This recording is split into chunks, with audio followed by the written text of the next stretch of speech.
Aloha, this is Steph with Turtle Flow. Welcome to Yogi Tea Time, episode 10. The topic is Crying is Healing. And today I am drinking just ginger tea with lemon and honey. Cheers.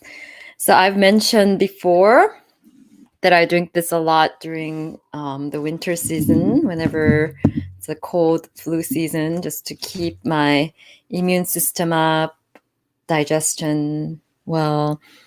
So it's also anti-inflammatory. So I just cut up organic ginger roots, about 2 inches peeled, and I just boil it in big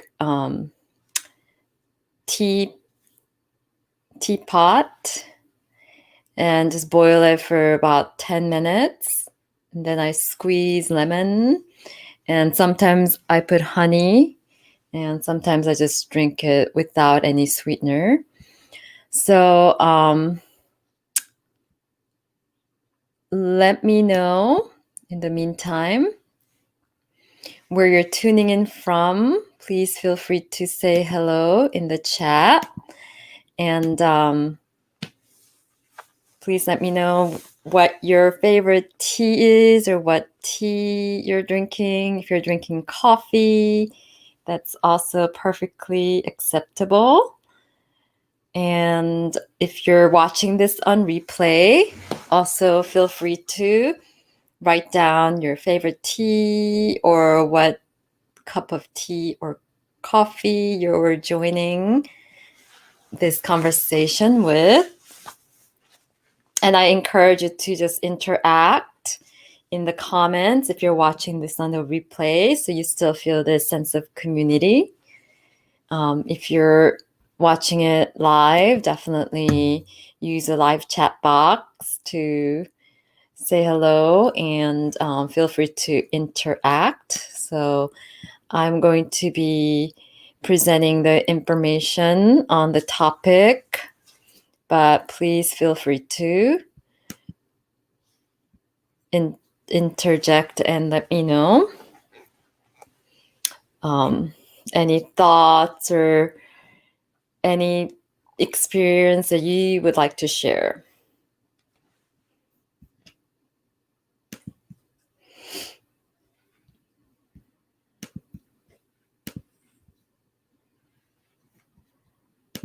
So I'm going to start by saying everything I'm sharing with you is based on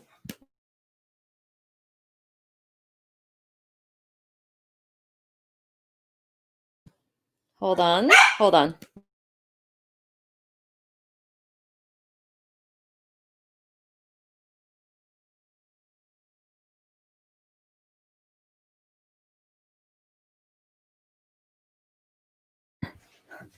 Sorry, the dog just got excited with someone at the door. So I'm going to be sharing my experience, but I've also done some research for this. So I jotted down just so that I can convey all the things that I wanted to convey, because otherwise I will forget.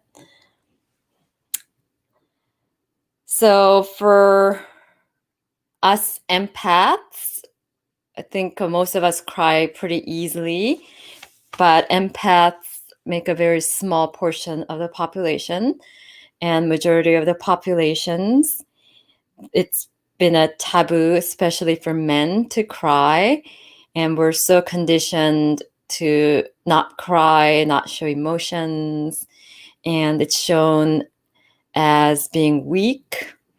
And in fact, it is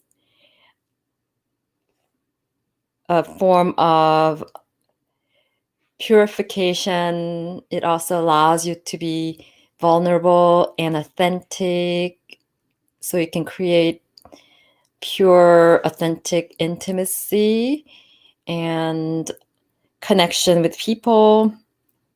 And, you know, more and more, the more conscious and self-aware community sees it as being signs of courage, strength, again, and authenticity. And it's actually physically harmful to be suppressing your emotions. And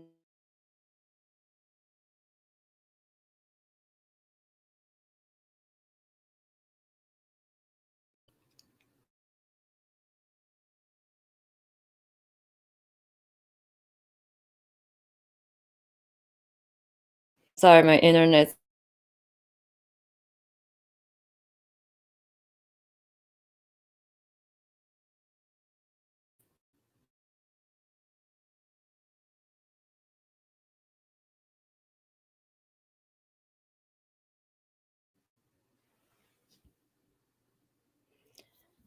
So if you're having a hard time hearing or seeing me, let me know, because on my end, my screen keeps going like black with the loader. So especially for men, and as since they were boys, the parents and teachers also condition them to not cry. They say boys don't cry.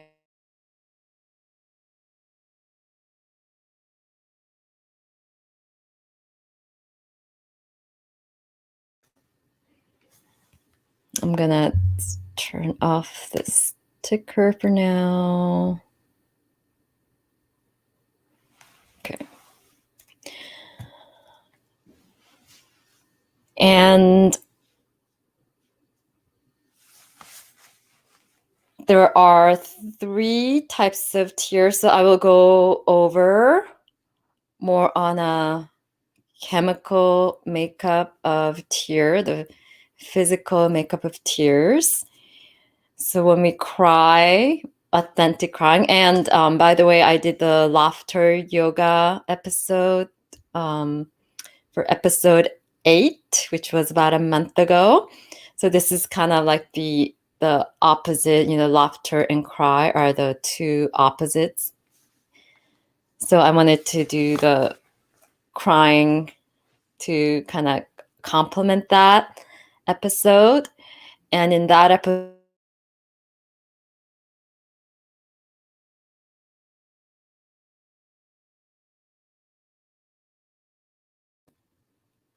and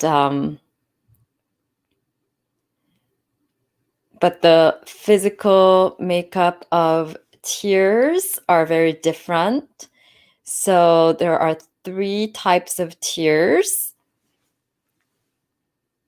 And the reason I brought up the laughter yoga is that in laughter yoga, you can fake laughing to create this chemical of happy chemicals and hormones to boost your immune system and elevate your mood and raise your vibration.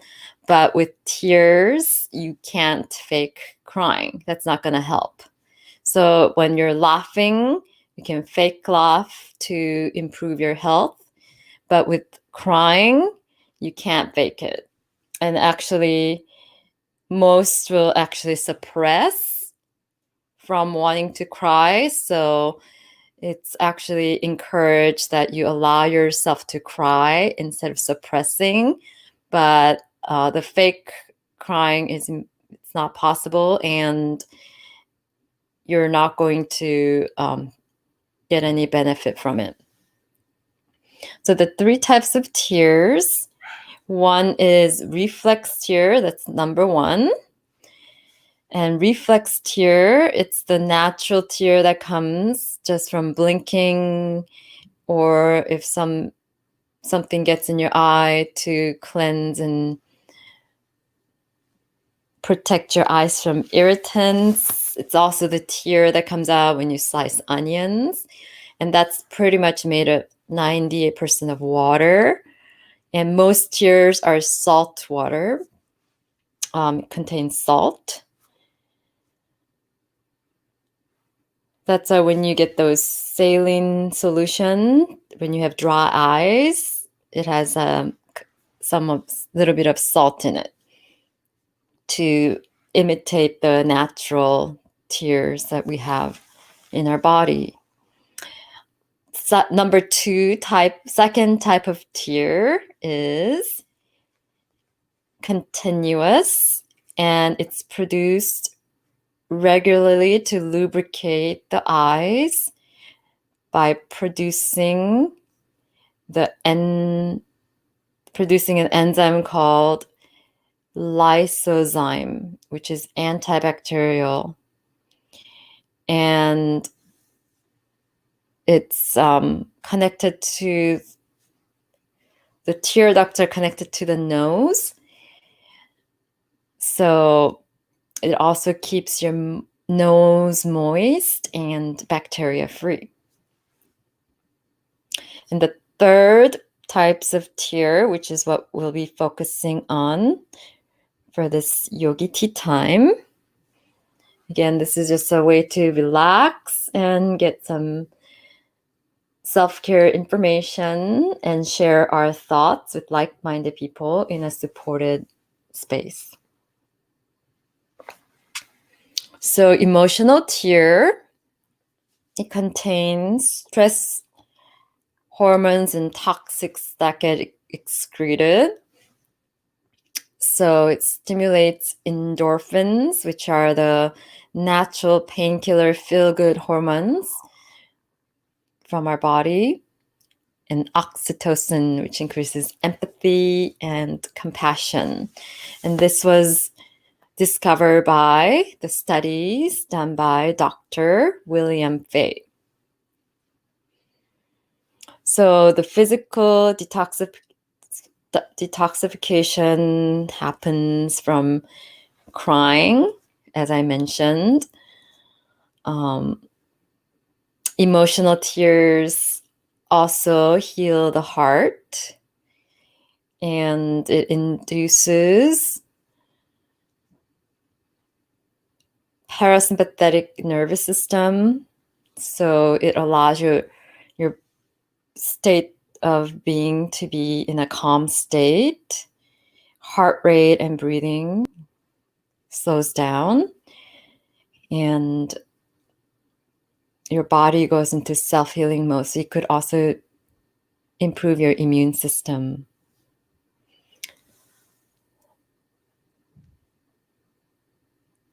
And the parasympathetic nervous system counters the fight or flight, which is the nervous system mode we're at when we're doing, going, and really stressed, which creates a lot of stress hormones like cortisol that are harmful to the body.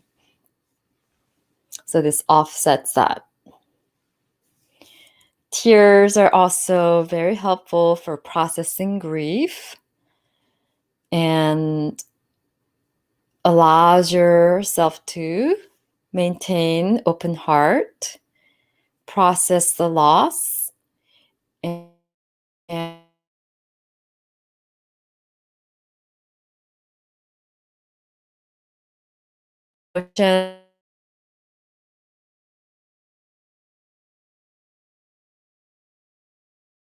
depending on what the loss is, it could go for years. So just be very compassionate with yourself and be very gentle. And if you need to take some extra time on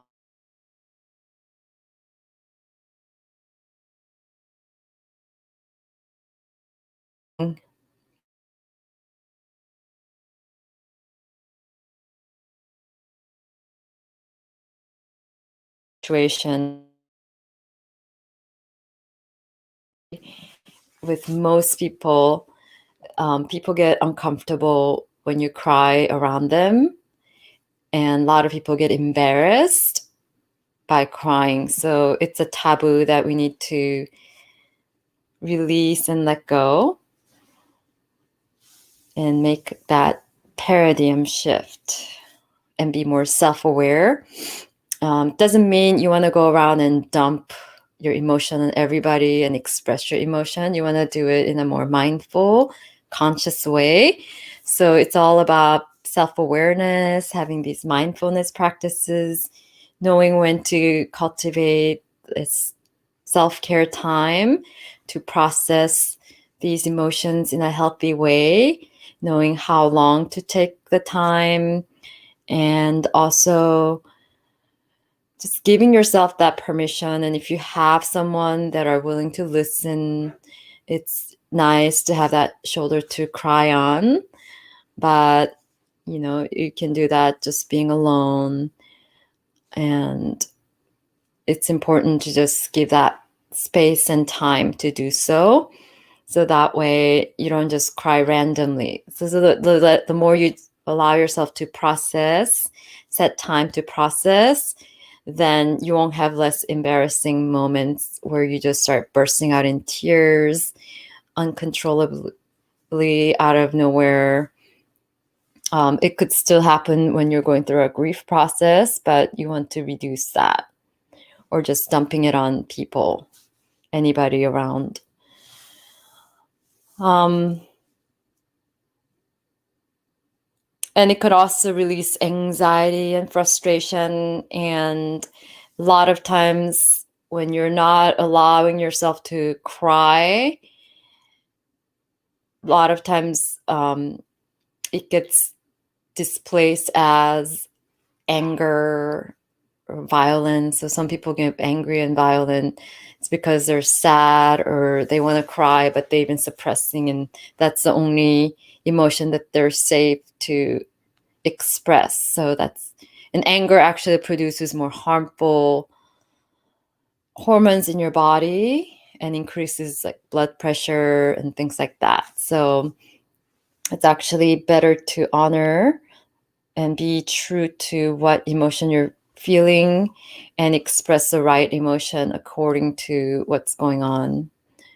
And again, that comes back to mindful practices to have self-awareness. So being able to express and cry in a mindful way is a form of self-awareness, and definitely takes courage and strength, as I mentioned, and doing it in an authentic way.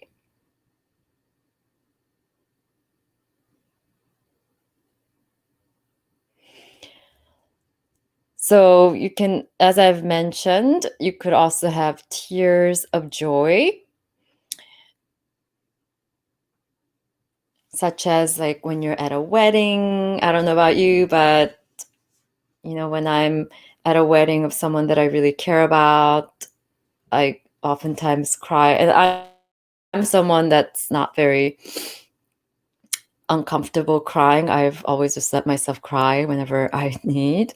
But again, the more I've become self-aware and been practicing all the mindfulness, yoga practices, meditation, Reiki, I do it in a more mindful way.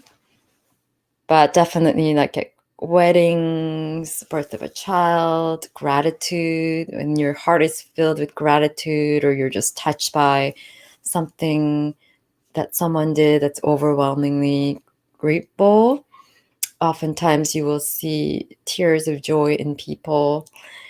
And again, those have different chemical makeups. So you want to purge those pent-up emotions. And when you don't do that, it'll get suppressed through, it'll show up in your body as tension, fatigue, and pain. And in the long run, it could turn into disease. But before we go further, I'd like to share, since we talked about tears of joy, this beautiful study, a project that this, let's see, This person's done.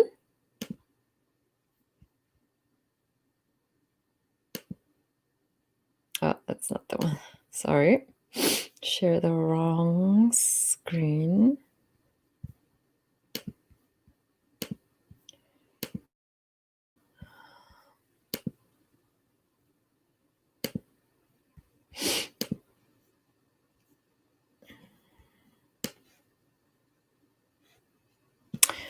Yes, so this is, I'm just gonna make this full screen and turn this off for now. So this shows you whether this chemical composition of tears differ based on the emotion that is causing the tears.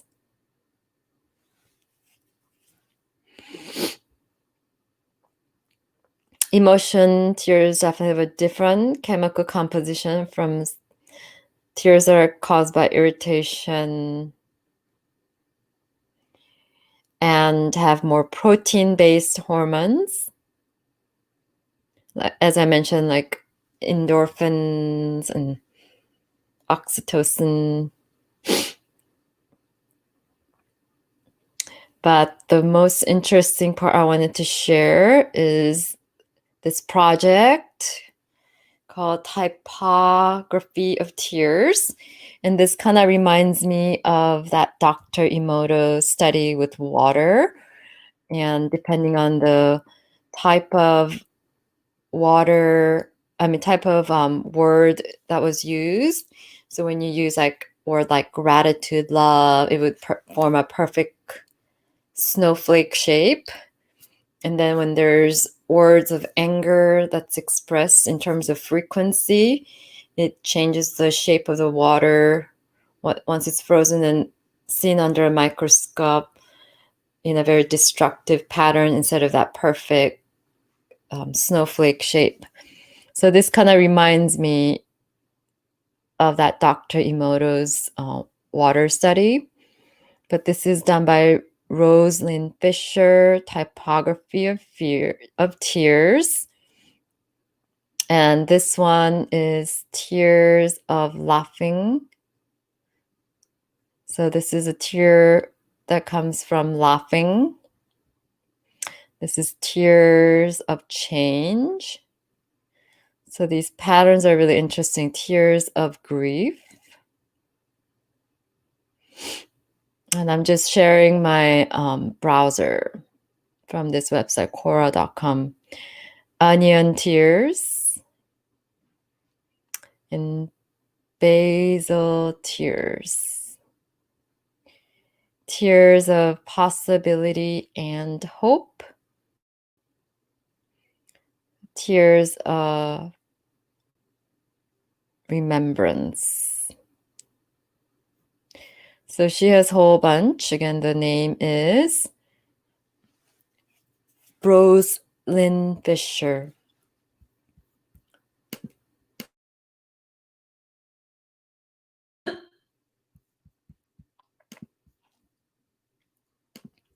So I hope that was interesting for you, as it was for me.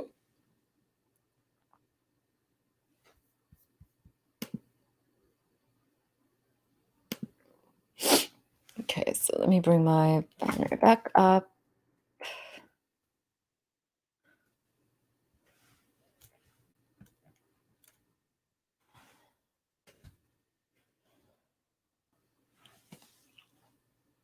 So I will be sharing how when you suppress your emotions, again, it shows up in your body as tension, fatigue, and pain. And emotionally, you feel numb.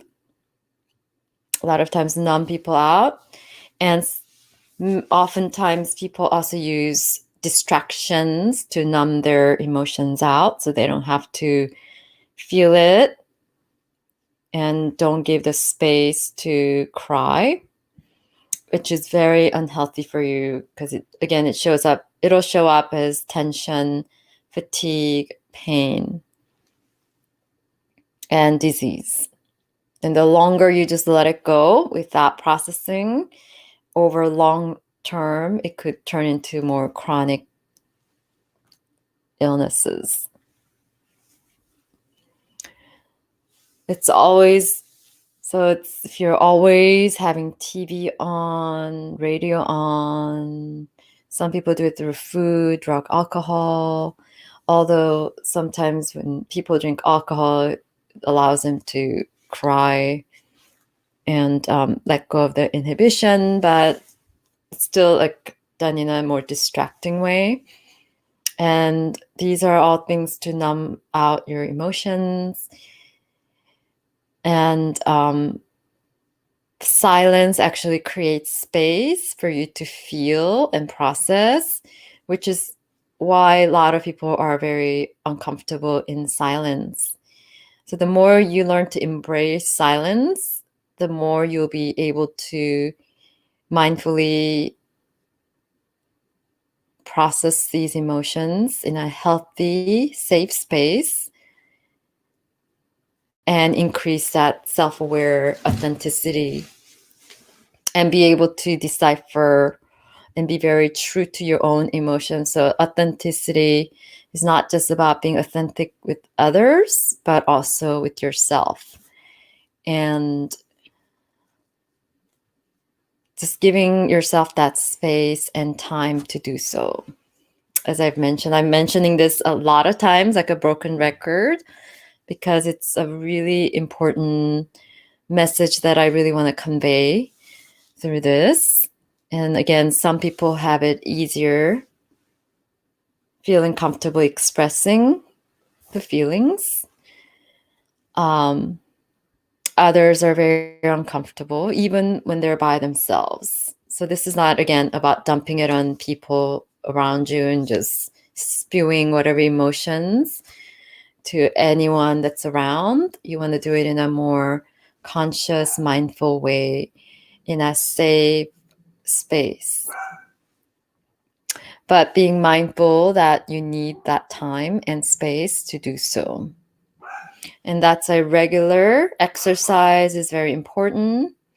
Physical movement. So some people, it helps through running, but with these type of emotions, usually the hip openers in a yoga class, a lot of times like an athlete will come and they'll go into a pigeon pose, and it's very often that they'll just start crying, or sometimes you'll just move through a sequence and all of a sudden the tears just roll down and you don't even know why you're crying. And so these are just all the suppressed emotions that's been held up in your body over the years. So it could be all the different things. And the more you release, you will be releasing in layers, like you're peeling off the layers of onions. And it comes in not just, you don't just process them all at once, but you want to do it step by step. And it's a constant work in progress. But the more you do it, the less you'll need to cry.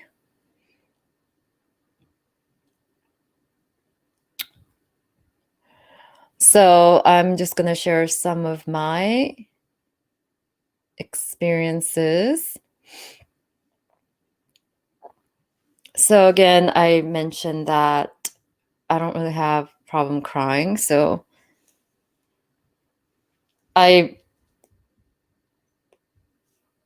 think the first year when I came to the US, that year, I think I just cried a lot just in school because I'm a very transparent person, empath. So whenever I feel something, it's very hard for me to hide. And I used to just kind of cry uncontrollably in any situations, in my youth especially. which is not something that I'm encouraging or proud of, but that's just the way I was. So one of my nickname back in the days was Cry Baby, and it was done in a more like in a bullied way, but I wasn't so bullied. I was never like a victim of big bullying. But yeah, that first year in the US was pretty challenging. And that's when I had that crybaby name, or the people just call me that. And even though I didn't understand that much English by that time, I understood that word. Um, as an empath, I'm sure a lot of you that are watching this are empaths. So I'm sure you don't have that much of a hard time crying, especially when you're watching a movie, and or if you see another person suffering through empathy. And if I'm just sensing someone's about to cry, or if I see someone else crying, I'll usually just cry with them. And I used to always like cry watching people winning award at award shows, like music award shows, like Academy Awards, especially if it's like my favorite actor or musicians, as well as like beauty pageants. I don't really watch beauty pageants anymore, but back in the days, I used to watch them. So anytime someone wins something, I would cry too, just like tears of joy for them, just being happy for people winning. Because as an empath, you just feel all that even through TV. And when I went to psychotherapy about 11 years ago, I was going through a minor depression from a breakup, but it's from all the unresolved heartbreaks I never like really processed. So I think it all piled up. And that's when I first started doing my yoga teacher training and practicing yoga on a regular basis. And I also went to therapy. And I remember the first 2 sessions. I don't know if you've been to therapy, but it's very helpful to just know that there is someone to listen to you from a neutral space. So it's just, again, creating that space. And so I'm a firm believer in psychotherapy, but it does take time, or you have to find the right person. So some therapists can actually, if you go to the wrong one, it could actually make it worse. Sorry, hold on.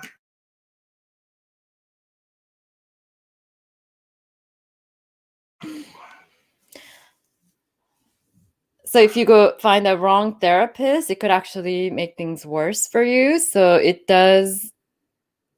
definitely want to get a referral and go through trial and error. And some people have to go through like 3 or 7 therapists before they find the right one. I got lucky and I just found the right one from the beginning. And I was very adamant about not being put on any antidepressants.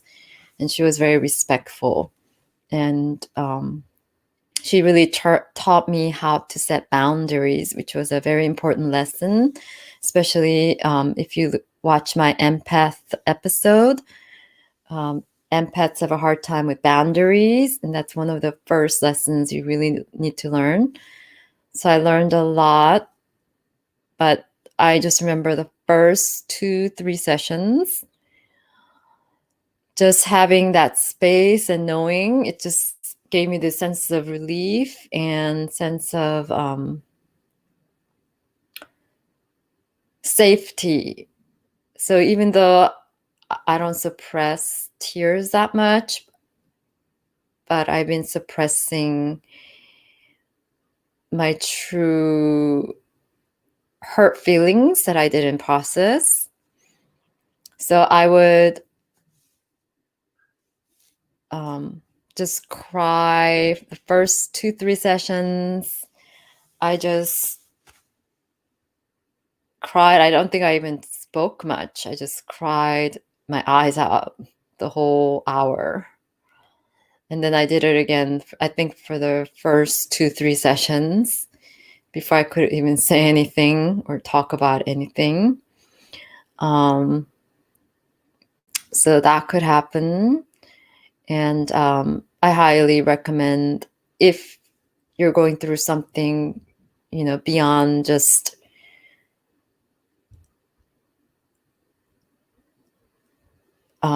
if you need a lot more support than just a self-care routine once a week or just talking to a friend, it's really helpful to have a therapist. And also, Reiki session is very helpful.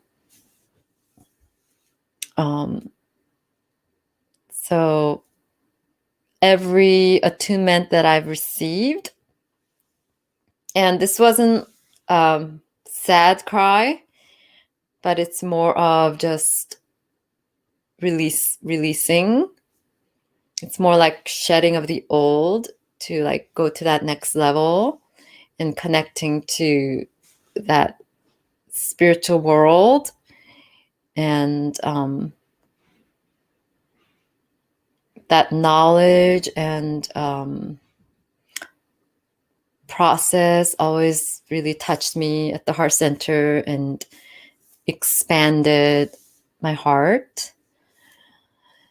So every attunement I received at every level, I always have just tears flowing down.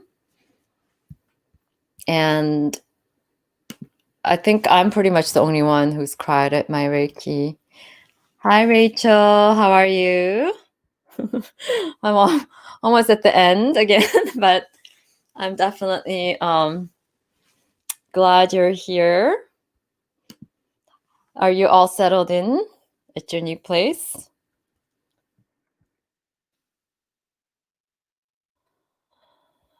So yeah, with psychotherapy, it is really nice to have someone, and also like Reiki session is good to just have someone. And I offer 30-minute private Reiki session virtually. Okay, good. I'm glad to hear.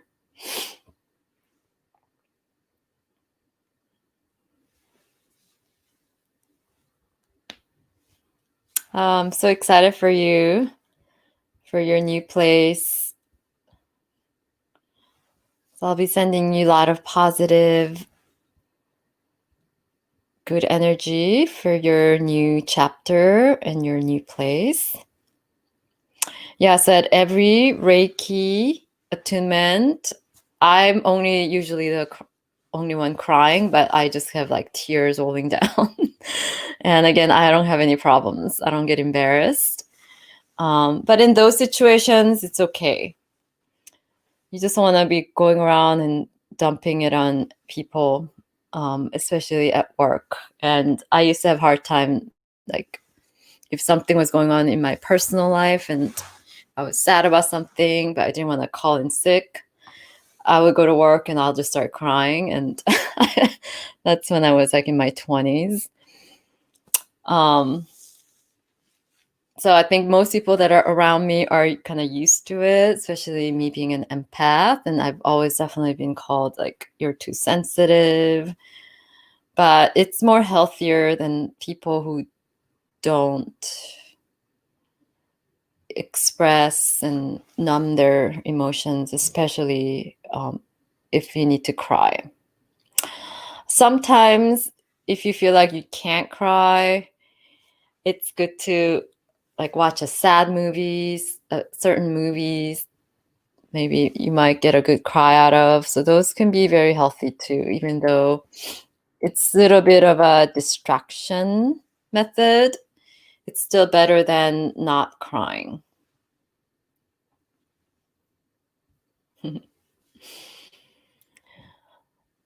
um, and I don't really watch. As I've mentioned in previous videos, I'm Korean American. I was born in Seoul, and but I've been in California for over 30 years.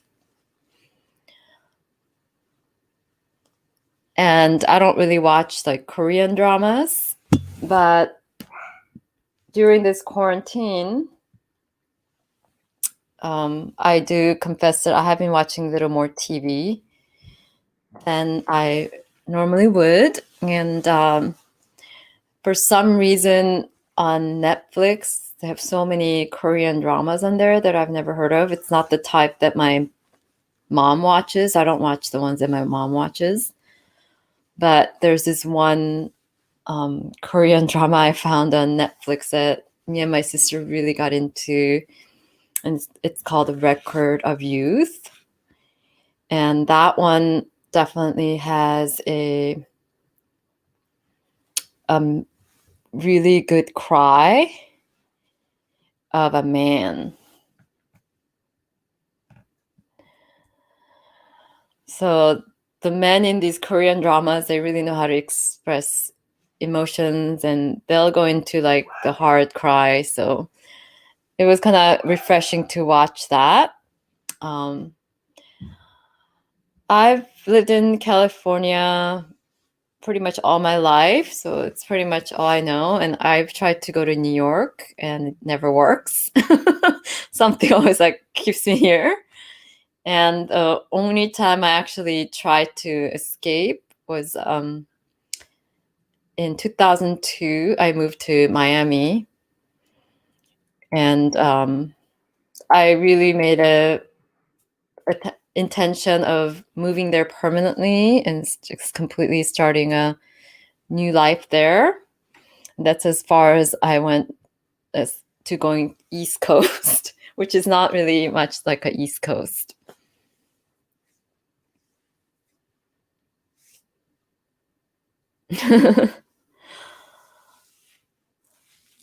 Yeah, I think like anything, once you get to a certain age and once you've been here for a while, you end up just kind of I'm I've become more and more of a hermit as I got older. But especially in the summertime, I definitely spend a lot of time at the beach. I'm always by the beach. Sometimes I go hiking. I don't go hiking as much, but California, definitely, LA has a great yoga community.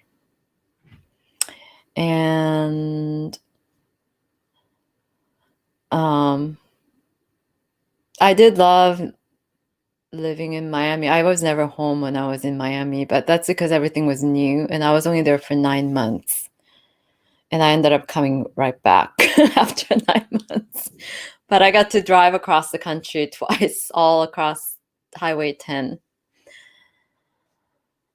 So, yeah, definitely physical movement, especially hip openers, and the more slow-paced yoga, yet restorative yin yoga helps to process and allows time and space to cry.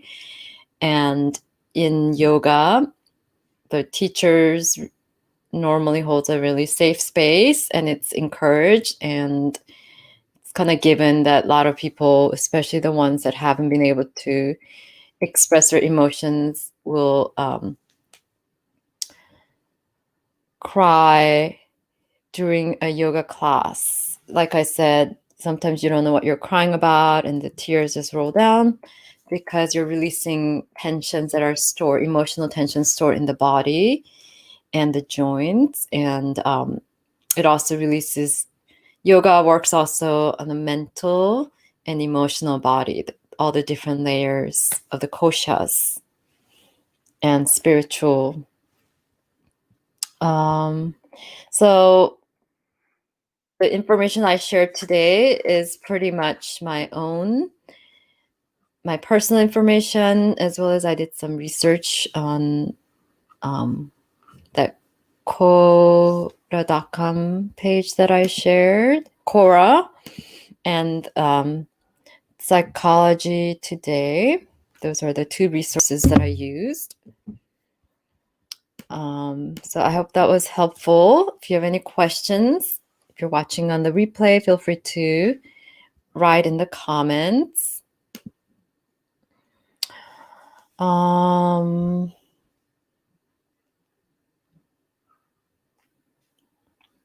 I know North Carolina is so beautiful. That's where I believe that's where they shot a lot of the scenes from The Notebook and Lost of the Mohicans. Yeah, that would be fun. So I will pretty much wrap it up here. If you have any questions or if you have any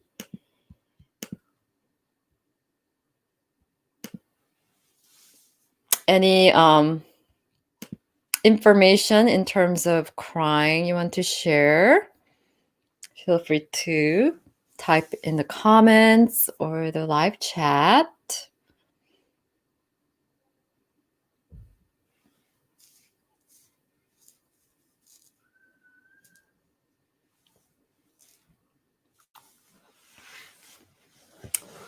I'm excited for you to use your Reiki too. So Reiki is, as I said, it's a very safe space to not just work energetically, but it does honor that time and space in a safe container to process, especially the way I do the Reiki.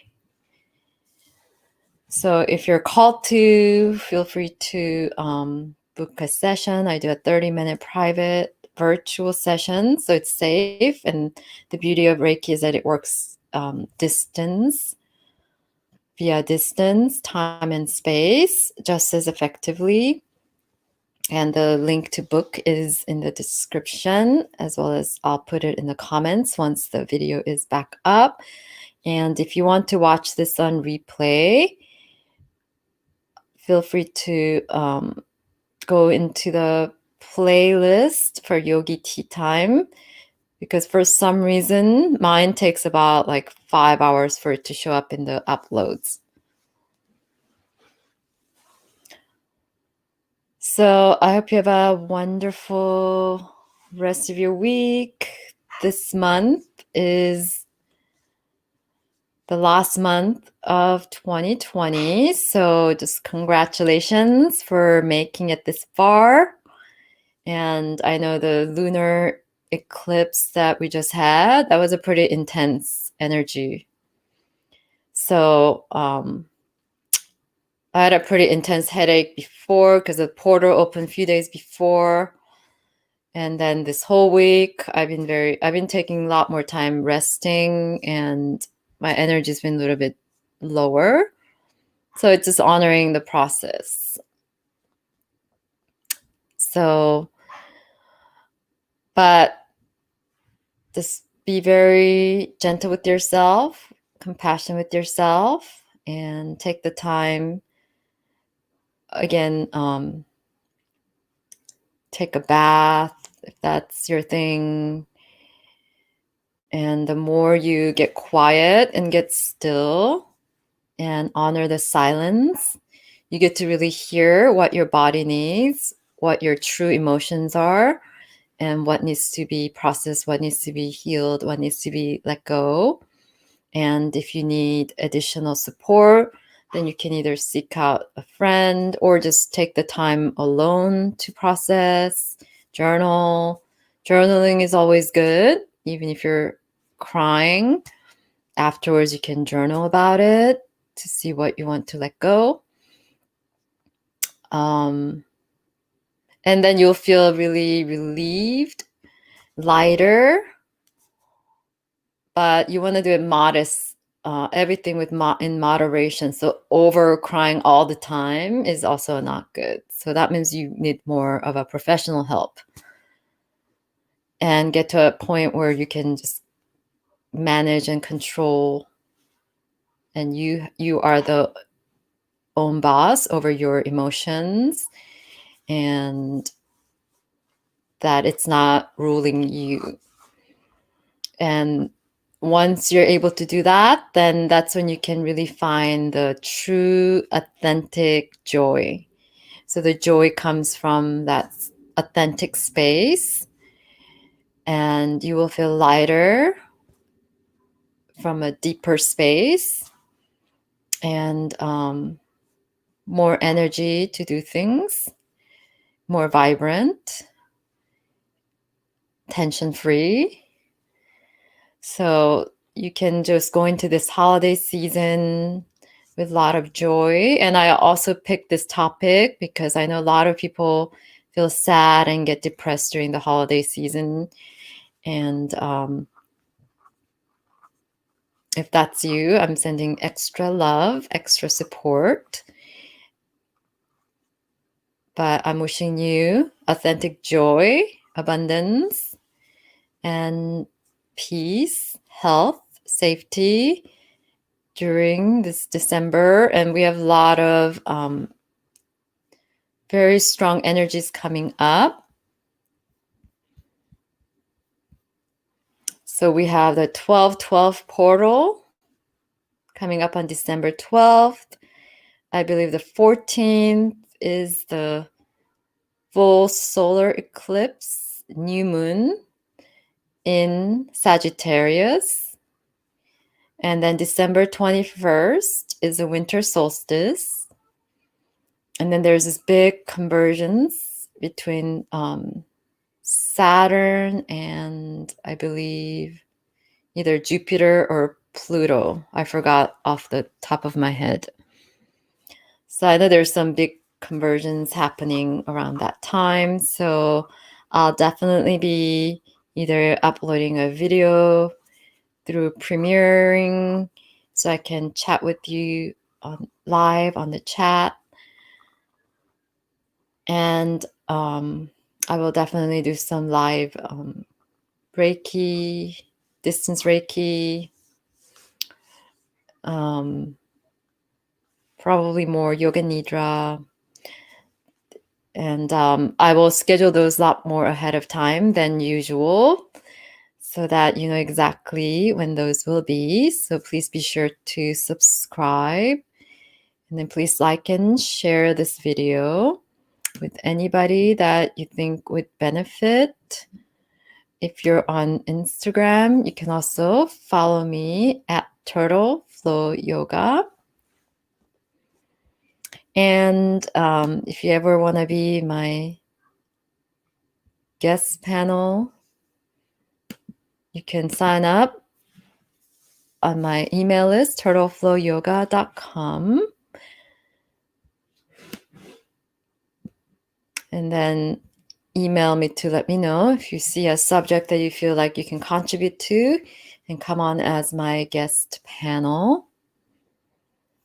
And we will arrange that prior to the live.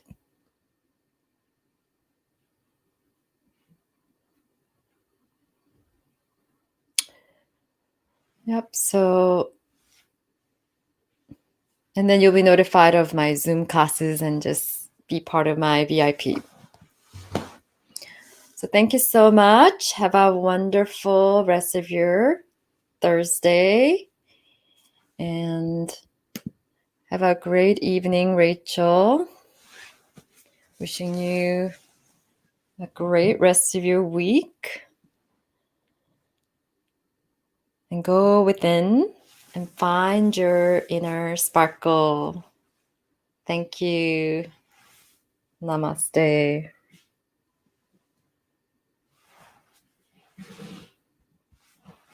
Bye.